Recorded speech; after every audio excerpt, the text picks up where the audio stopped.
Hello, আসসালামু আলাইকুম viewers, welcome to my channel. আশা করি সবাই ভালো আছেন, ভালো থাকেন, সুস্থ থাকেন, এই কামনায় শুরু করছি আজকের ভিডিও।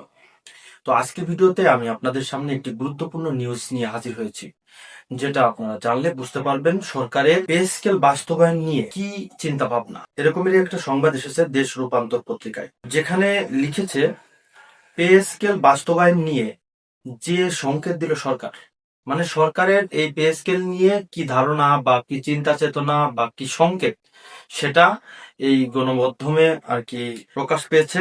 দেশ রূপান্তর অনলাইন পত্রিকায় প্রকাশ হয়েছে 19 এপ্রিল 2026 তারিখে। আপডেট আকারে প্রকাশ হয়েছে 20 এপ্রিল 2026-এ। দেশে জ্বালানি সংকট, ভর্তুকির চাপ ও ক্রমবর্ধমান রাজস্ব ঘাটতির কারণে সরকারি কর্মকর্তা কর্মচারীদের জন্য নতুন পে স্কেল বাস্তবায়ন নিয়ে অনিশ্চয়তা তৈরি হয়েছে। তা তো হবেই, অনিশ্চয়তা তো হবেই। আমাদের যে 40,000 কোটি টাকা বরাদ্দ হয়েছিল, অন্তর্বর্তীকালীন সরকার যে আমাদের দিয়ে গিয়েছিল, সেই বরাদ্দকৃত অর্থ দিয়ে জ্বালানি ভর্তুকি, কৃষি ঋণ মওকুফ, ফ্যামিলি কার্ডের যে একটা অর্থ, সেখানে সেটা খরচ হয়েছে। মানে মোটামুটি ভাবে আমাদের যে পে স্কেলের যে বরাদ্দকৃত অর্থটা, এটা নেই বললেই চলে। আর তো এই সমস্ত বিষয়ে আমাদের এই পে স্কেলের বরাদ্দকৃত অর্থ এখানে খরচ করা হয়েছে। তারপরেও দেখেন জ্বালানি সংকট ঠেকাইতে পারে নাই এমপি মহোদয়রা, জ্বালানি মন্ত্রী বিশেষ করে। তারপরে সরকার দলীয় পক্ষ থেকে জানানো যাচ্ছে যে বাংলাদেশে নাকি তেলের কোনো ঘাটতি নেই। তাহলে তেলের যদি ঘাটতি না থাকে, তাহলে এত বড় লম্বা লাইন মোটরসাইকেলের কেন, গাড়ির কেন, ট্রাকের কেন, এত বড় লম্বা লাইন আমাদের দেখতে হয় কেন? তেলের যদি বাংলাদেশে ঘাটতি না থাকে, তাহলে এগুলো হচ্ছে কেন? আর তেলের যদি ঘাটতি না থাকে, তাহলে আমাদের জ্বালানি তেলের দাম বাড়লো কেন? আমাদের পে স্কেলের বরাদ্দকৃত অর্থ দিয়ে এই ভর্তুকি দেয়া হলো, তারপরেও কেন বাড়লো? তো যাই হোক, অর্থ বিভাগ সূত্র জানায় নতুন পে স্কেলের জন্য প্রাথমিকভাবে প্রায় 40,000 কোটি টাকা বরাদ্দের পরিকল্পনা থাকলেও এর বড় অংশ ইতিমধ্যে জ্বালানি তেলের ভর্তুকি ও ফ্যামিলি কার্ড কর্মসূচিতে ব্যয় হয়েছে। ফলে একসঙ্গে পূর্ণাঙ্গ বেতন কাঠামো কার্যকর করা কঠিন হয়ে পড়েছে। দেখছেন, একটু আগেই কিন্তু সেই কথাটা বললাম। এই সমস্ত বিষয়ে আমাদের যে পে স্কেলের বরাদ্দকৃত অর্থটা সেখানে ব্যয় করা হয়ে গেছে, তারপরও কিন্তু তেলের দাম বাড়িয়ে গেছে। তাহলে এক শ্রেণীর যারা উপর মহলের লোক আছে, রাজনীতিবিদ, তারা বলে যে বেতন বাড়ালেই জিনিসপত্রের দাম বেড়ে যাবে। তাহলে এই যে তেলের দামটা বাড়লো কেন? আমাদের তো পে স্কেল বাড়ানো হয়নি, আমাদের তো পে স্কেল দেওয়া হয়নি, বরঞ্চ পে স্কেলের বরাদ্দকৃত অর্থ দিয়ে এই ভর্তুকি দেওয়া হয়েছে, যাতে এই সমস্ত জ্বালানি তেলের দাম না বাড়ে। শুধু জ্বালানি তেল না, অন্য অন্য বিষয় হু হু করে বেড়ে যাচ্ছে। কেন বেড়ে যাচ্ছে? কই, আমাদের তো পে স্কেল হয়নি, পে স্কেলের কারণে তো বাড়ে নাই। তাহলে এটা বাড়ছে কিসের কারণে? আমাদের পে স্কেল না হলেও বাড়ছে, আমাদের পে স্কেল হলেও বাড়বে। বাংলাদেশে যে জিনিসের দাম একবার বেড়েছে, সে জিনিসের দাম আর কোনো দিনও কমে না।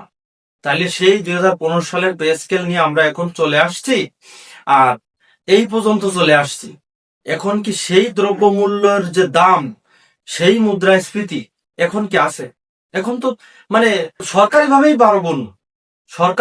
12 গুণ বৃদ্ধি পেয়েছে মুদ্রাস্ফীতি, দ্রব্যমূল্যের দাম। আপনারা তো সবই জানেন বা বুঝেন, তারপরেও কেন বলেন যে এই পে স্কেল বাড়ালে এই দ্রব্যমূল্যের দাম বেড়ে যাবে? পে স্কেল বাড়ালে দ্রব্যমূল্যের দাম বাড়ে না, পে স্কেল বাড়ালেও বাড়বে, না বাড়ালেও বাড়বে। আর বাংলাদেশের যে জিনিসের দাম একবার বেড়ে গেছে, সেই জিনিসের দাম তো আর কমেই না, সেটা তো বললাম। যাই হোক, 2024 সালে গঠিত বেতন কমিশন চলতি বছরের 21 জানুয়ারি তাদের সুপারিশ জমা দিলেও সরকার পরিবর্তনের পর এ বিষয়ে দৃশ্যমান অগ্রগতি নেই। সংশ্লিষ্ট কর্মকর্তারা বলেছেন 2026-27 অর্থ বছরে নবম পে স্কেল ধাপে ধাপে বাস্তবায়নের চিন্তা করা হচ্ছে।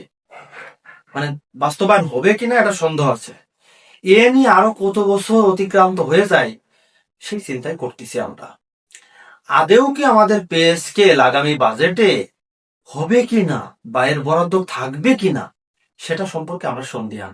কারণ সব সরকারি ওই যে আমাকে ভোট দাও, আমি দেবো তা দেবো, কিন্তু ভোটে জিতে যাওয়ার পরে দিয়ার বেলায় কাজ কলা মামু, দিয়ার বেলায় কাজ কলা। তো যাই হোক, এই অবস্থায় সরকারি চাকরিজীবীদের দৃষ্টি এখন আগামী বাজেটের দিকে। আমরা আগামী বাজেটের দিকে তাকিয়ে আছি। তবে দারিদ্র বিমোচন, কর্মসংস্থান ও মূল্যস্ফীতি নিয়ন্ত্রণ অগ্রাধিকার পাওয়ায় পে স্কেলের বরাদ্দ নিয়ে অনিশ্চয়তা রয়ে গেছে। আমরা তো অনেক বড় লোক, বিশেষ করে কর্মচারীরা, 11 থেকে 20তম গ্রেডের যে কর্মচারীরা, নুন আনতে পান্তা ফুরোয়, আমরা অনেক বড় লোক। এই জন্য যারা গরিব তাদের অগ্রাধিকার।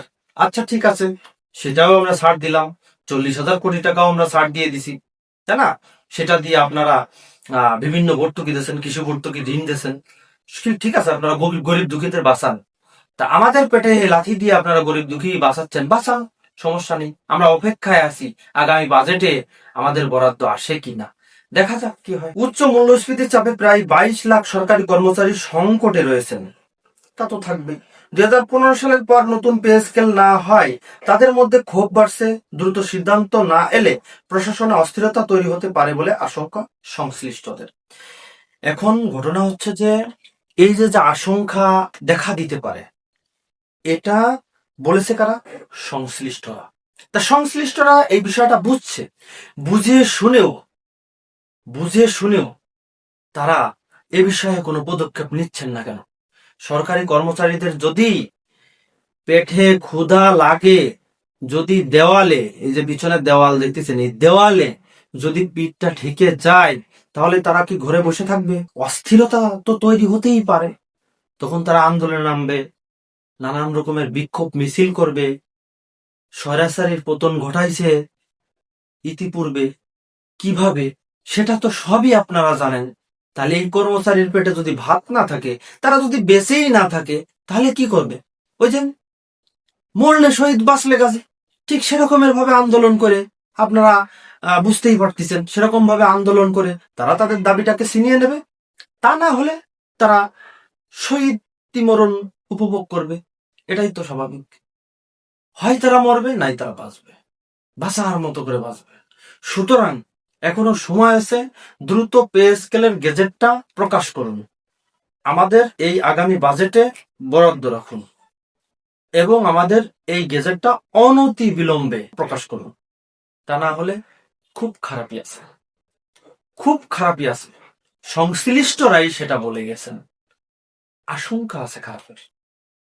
আশা করি এই ভিডিও থেকে অনেক কিছু বুঝতে পারছেন বা শিখতে পারছেন। যদি আমার এই ভিডিওটি ভালো লেগে থাকে, তাহলে আমার এই ভিডিওতে একটি লাইক করবেন, কমেন্ট করবেন এবং শেয়ার করে অন্যকে দেখার সুযোগ করে দেবেন। আর আমার এই চ্যানেলে যদি আপনি নতুন হয়ে থাকেন, তাহলে অবশ্যই একটি সাবস্ক্রাইব করে দেবেন। ধন্যবাদ সবাইকে।